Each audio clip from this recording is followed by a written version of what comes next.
Go, Urus, let's go! It's 60 years of Lamborghini, and to celebrate, we've come up here in the hills above Modena to drive the two Lamborghini model lines that have brought the company to the position that it is in today, a position of rude health. We've got the Huracan Tecnica, the last of the pure V10 naturally aspirated non-hybridized engine, and we got the successor to the Urus, both the Urus S and the Urus Performante.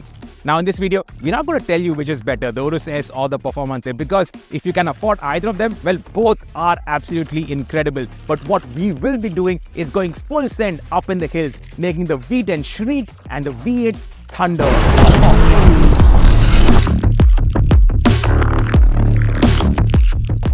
We start off in the Urus, the best-selling Lamborghini model line ever.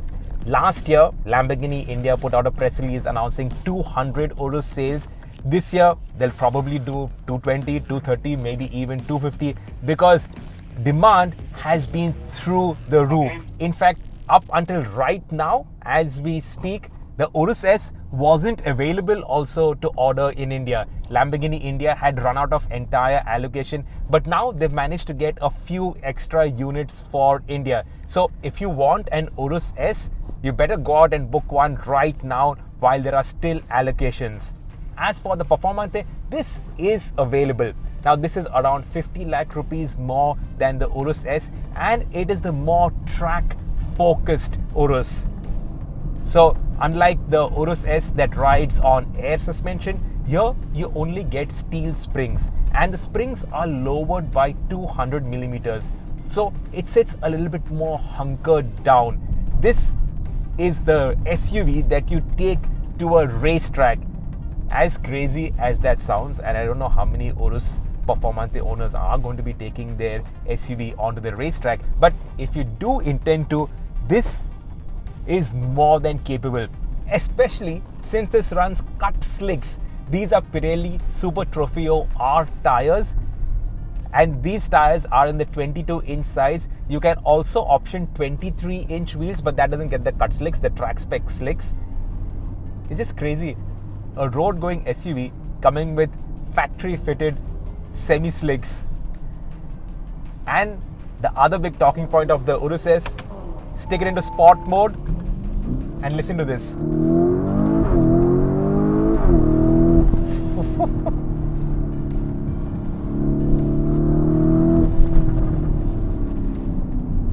This sounds mental. So on the powertrain front, this continues with the 4-liter twin-turbo V8 engine, but power goes up to 657 bhp. The torque, it remains the same at 850 Newton meters. That's the max that this transmission can handle. And you get 0 to 100 in 3.3 seconds. Top speed 306 kilometers per hour.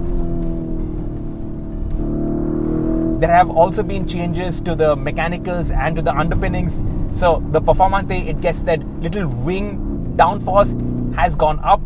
Weight has come down, but it's come down by 47 kilos. So this is big, this is heavy, this is wide. And to deal with that, it gets rear axle steering. So out here in the tight hills, it's easier to handle. It's more nimble and more compact, especially considering the actual size of the vehicle. I have driven the regular Urus, the one that is not available right now. I've driven it quite extensively, especially in India, and I can tell you that even on Indian roads, the Urus, its ride comfort is something else. This one, it feels much firmer. It is stiff. It feels like a proper track-focused vehicle, which it is.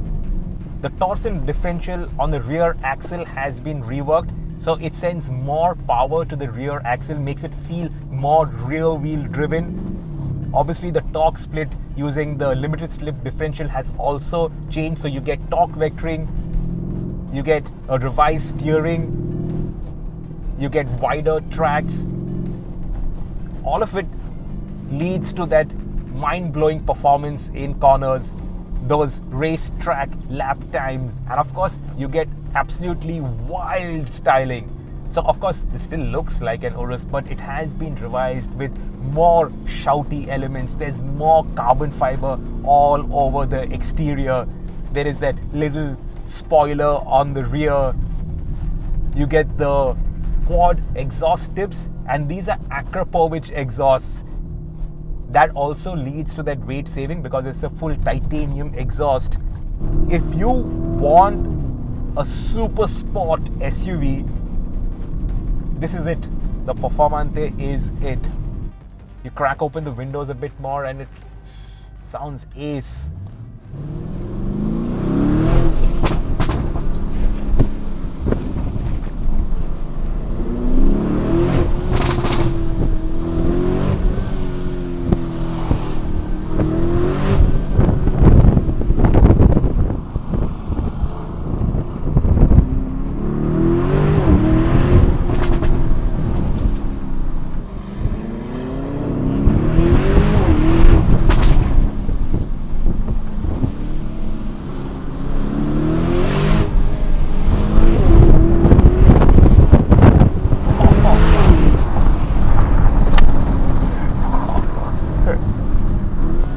So I'm actually following an Urus S, and the Urus S looks more planted over these bumpy roads. Obviously that air suspension is working slightly better in keeping that body a little bit more composed.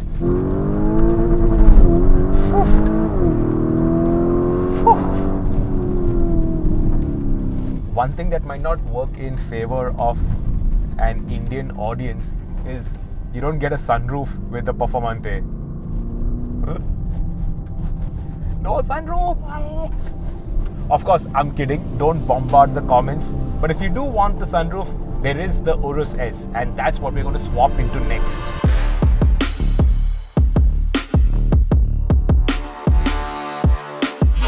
So if you want a sunroof on your Urus, you can still get a sunroof on your Urus.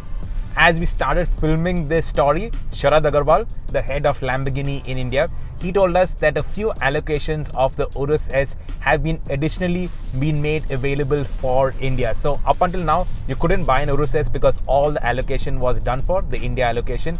But now they have got a few units. So if you are in the market for an Urus S, 4.18 crore rupees starting price, and then of course you can option the hell out of it.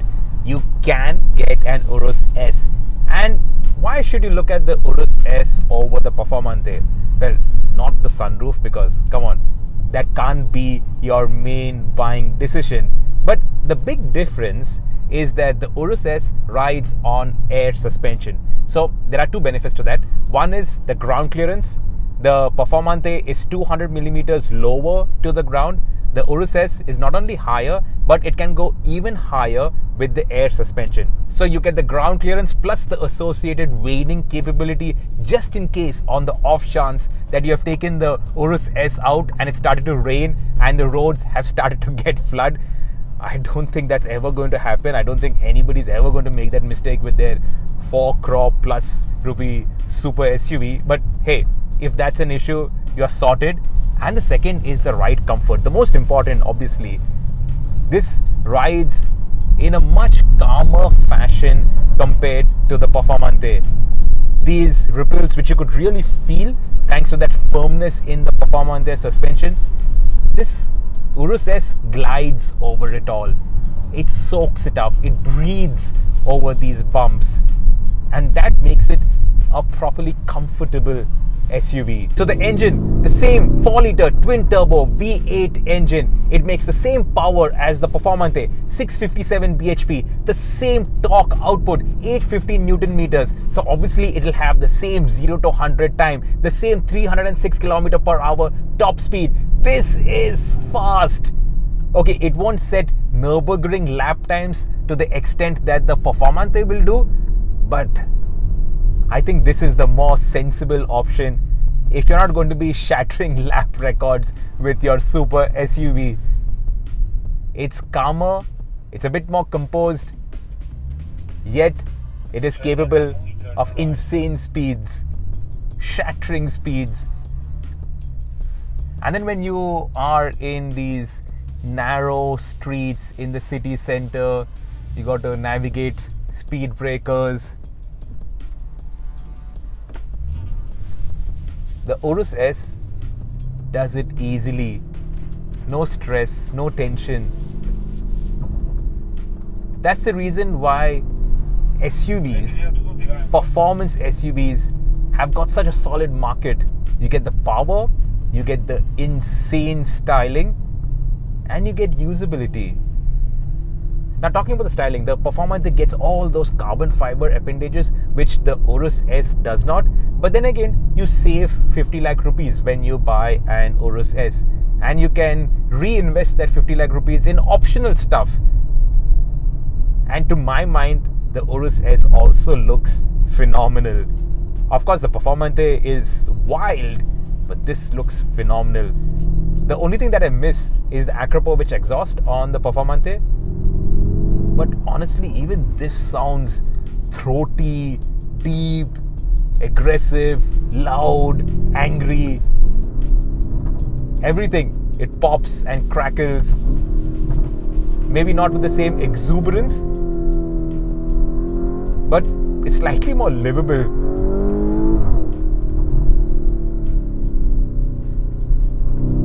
Now, I'm not going to tell you that this is better than that, because this is not a comparison test. How can it be?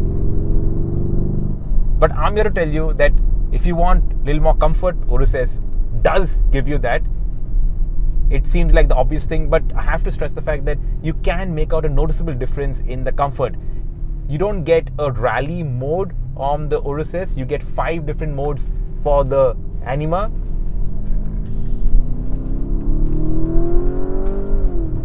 And you can tweak it to suit your mood and the destination. If you're up in the hills, Sport works really well. Corsa 2 works even better. You get a bit of leeway with the ESP, with the torque vectoring, a little bit more rear biased character, not as much as the Performante, but more than enough for a road going SUV. And it all feels more dialed in than the earlier Urus. Nobody really complained about float with the earlier Urus. But then when you drive the Urus S, you realize that, okay, hang on, that did have a bit of float, which is not evident in the Urus S. And talking about comfort, you get more comfortable seats. If you're used to Audis, your left hand, well, because this is a left-hand drive car, so your left hand goes instinctively for that adjuster, and you press the middle button, and you notice that you have massagers. You have the same massage functions as you would in an A8 or the Q8 e-tron or even the Q8. So there is familiarity if you've been living with an Audi and now it's time to upgrade to a Lamborghini. A lot of automotive testers, knowledgeable automotive testers, have this kind of aversion to performance SUVs, and I understand where they're coming from, because we talk about these performance SUVs being like a sports car. But then why do you want something that is like a sports car when you can actually just buy a sports car? But there is the other aspect, and that is in India, back home, our roads are in bad shape. We have great roads, but to get there, you have to go through proper crap roads. And covering that distance in a sports car is difficult. It's not easy. I've done a fair few miles in sports cars and Lamborghinis. I've driven through Kerala, up the hills of Wayanad, into the forest. And once you're in the forest, it's epic. But getting there, going over speed breakers, dealing with traffic in a sports car is tough. It's nobody's idea of fun. Whereas in an Urus, you deal with all of that easily and with a great amount of speed. Since you're sitting so high up, you even get a great view of the road ahead that makes you safer, gives you more confidence. There's nothing like a relaxed Lamborghini. The Urus S is also completely switched on all the time. So even in the Strada mode, which is the regular comfort mode on an Urus, the engine, the transmission, it all feels like as if it is in sport mode in some other Volkswagen Group car. Remember, this engine, transmission, it is shared with a fair few SUVs and cars in the Volkswagen Group. But in the Urus, it at the base setting feels dialed up to 8. And then in sport, it feels really aggressive. In fact, it's a bit too aggressive on the throttle. So if you're just pottering around, it's a bit too jumpy. But then of course the exhaust is more throaty, more shouty, louder, harder, faster, and more involving.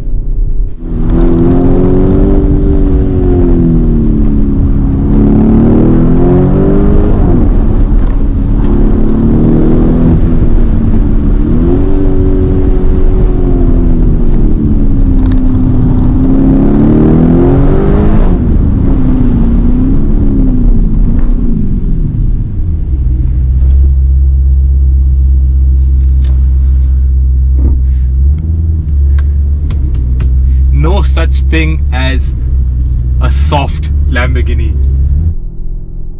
And no wonder these Uruses are flying off the shelf. Last year, Lamborghini put out a release saying that they've sold 200 Uruses, and that pace of deliveries, one Urus every week, it shows no sign of slowing down. In fact, if anything, it's just getting faster and faster. As in fact, the SUVs are fueling sales of the sports cars, and that's my cue to jump into a proper sports car, the Tecnica. I'm not going to compare an SUV to a sports car, but I might.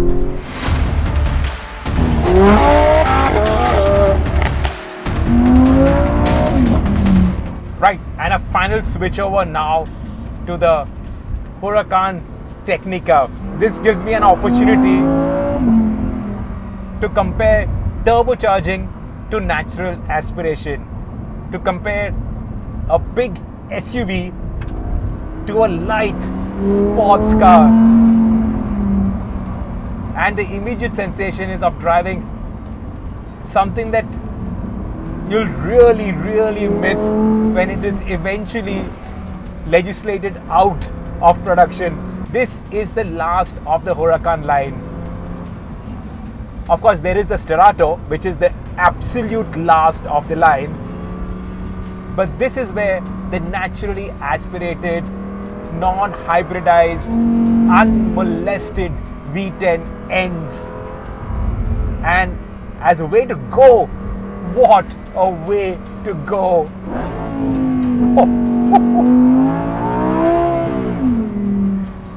And I'm still in Strada. I'm not even in the sport mode. So we'll stick it into sport. This really is a noise from the gods. It's barking, mad, howling, shrieking, absolute craziness. Now obviously it'll be crazy of me to make comparisons between the Urus and the Tecnica, but I just want to point out, we keep talking about the Urus being like a sports car, but the Tecnica, this is the sports car. This is what you want your sports car to be: low, aggressive, loud as hell, a bit uncompromising as well. This is a car that you work with, that rewards you the harder you drive, and that makes the hair on your hand, on the back of your neck, stand on end.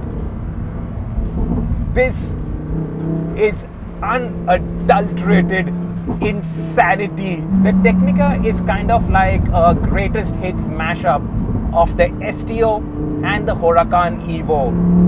So it has the 5.2 litre V10 in the same state of tune as the STO, 631 bhp, does 0 to 100 in 3.2 seconds, top speed again in excess of 300 kilometers per hour, and it retains rear wheel drive. This is not all wheel drive. It also retains the rear wheel steering, but it has completely different suspension setup. It's a little bit more usable. The STO is a hardcore track machine. This can be used on a road, and this is a bumpy road. We came up here in the Performante, the Urus Performante, and I said that the Urus Performante, the suspension feels stiff, some places nearly taking off. The Tecnica, it goes over these same roads at a heightened velocity. The styling, now it's really in your face. It's got these streaks on the front bumper, sort of creates like an air curtain for the first time to aid aerodynamics. Downforce has increased. Oh man, this immediacy of the steering, the responsiveness of the front end, uncorrupted by having to send power. Oh. Wow.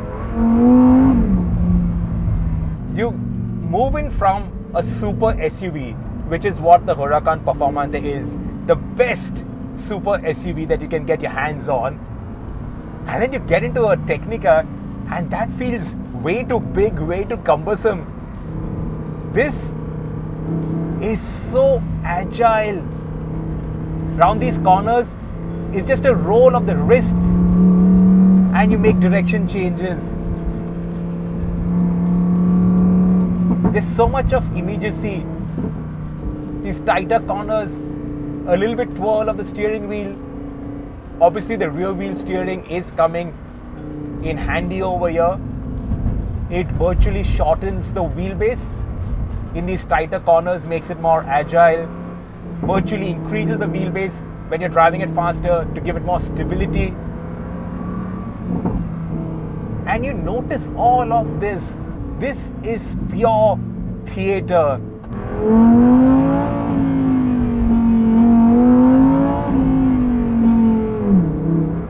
The Tecnica gets its own unique styling, that air vents in the front bumper that creates like an air curtain for the first time on the Huracan. It improves downforce, the weight has gone down, there is more carbon fiber, there is a nice carbon fiber wing which you can see in the rear view mirror.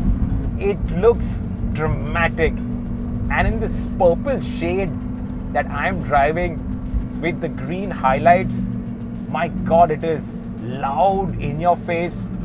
But if I were to have a Huracan, there's no other way I would want it. I would want it to be shouty.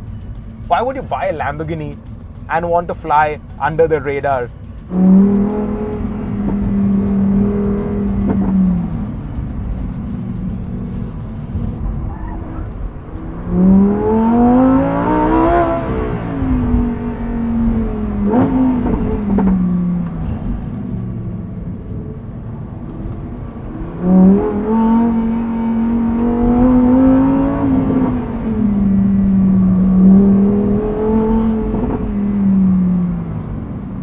Now you're talking.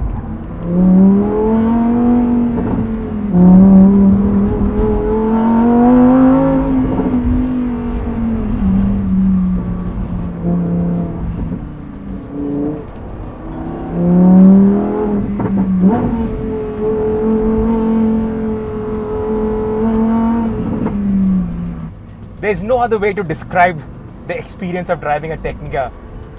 This is hair-raising. It's intense. As crazy as the Performante was, the Urus Performante, here it just takes it up 5 notches.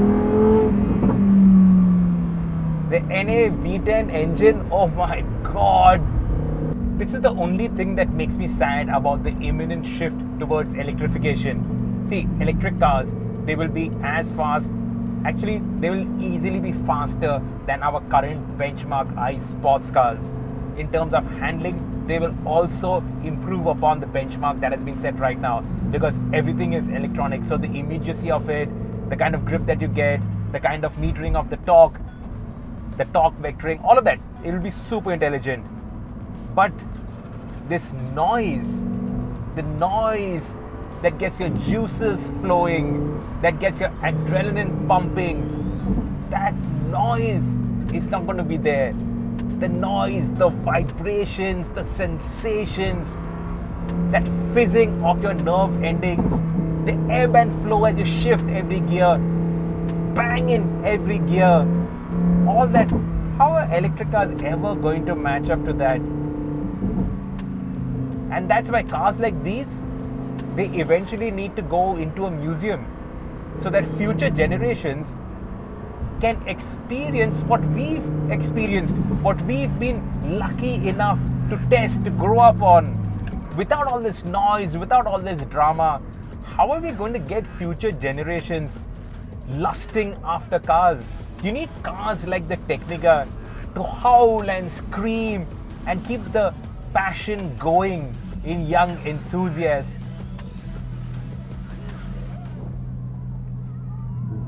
Kids like those, they need to hear these engines scream. That's how they become future petrol heads, future car junkies. Turbo engines have come a long way. In fact, with most modern turbo engines, the high horsepower ones, you don't even talk about turbo lag. Turbo lag is non-existent. But then when you drive a naturally aspirated engine, that's when you realize the immediacy, the throttle response. Man, no turbo engine will give you anything close to that. Turbos thunder, but an NA engine, it shrieks and howls and screams. It frightens the living daylights out of you. And then you go for more revs, more noise, more speed, more motos, let's go!